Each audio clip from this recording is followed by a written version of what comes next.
Hey everyone, this is Nurse Jenn at Newport SMP, and today I wanted to talk about the post that we actually put up yesterday. So yesterday was a unique case. This was actually a secondary portion of the work that we've done with this particular client. Initially, he came to us after, having gone through multiple hair transplants. He wasn't completely satisfied with the amount of density and fullness that he was able to achieve with his hair transplants. Part of the reason for this is too, he is Caucasian.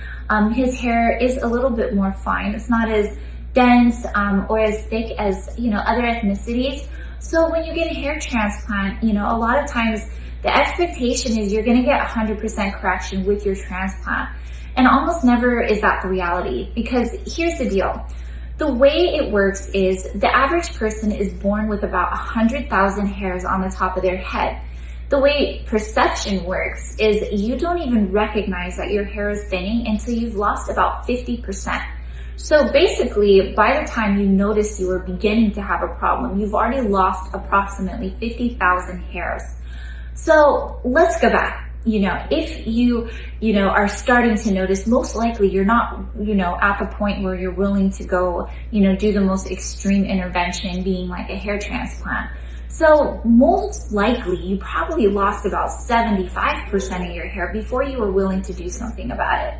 So, when you go in for a hair transplant and they're talking about doing 2,800 grafts or 3,500 grafts or 4,000 grafts, those sound like big numbers and the price point is definitely high. So you expect it to be a lot more than it is. But like I said, almost never is it, because you're trying to recoup 75,000 hairs with 4,000. It's just never going to tip the scale. And that's why you go back for multiple hair transplants.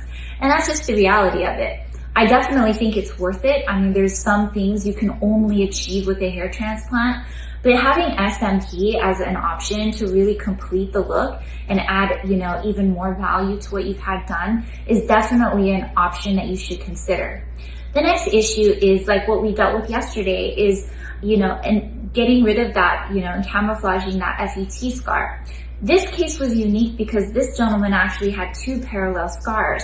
That's a little unusual because typically a surgeon would reutilize the same incision that he used for the original surgery. There might have been some good reasons why the doctor decided not to do that in this case.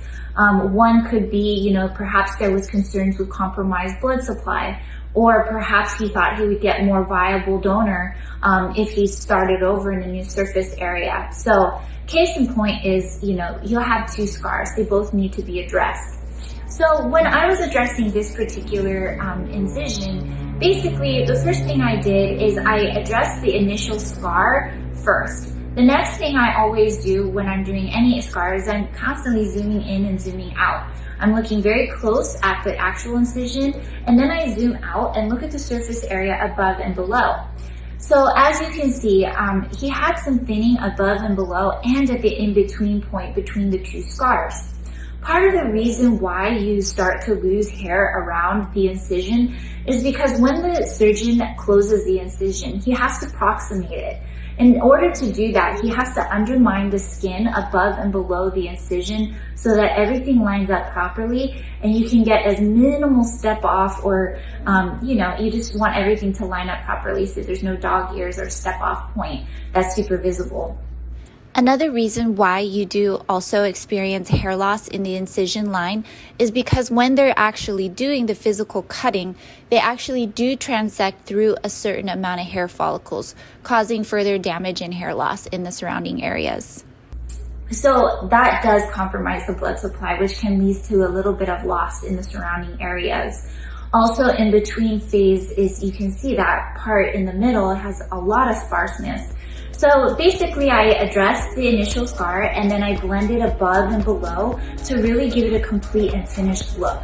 It was definitely well worth our efforts. As you can see, the before and afters of the entire look are just absolutely amazing. And now he can really enjoy this completed look. So if you're interested, give us a call today. We would love to meet with you and come up with a game plan together. Our phone number is 949-520-2525.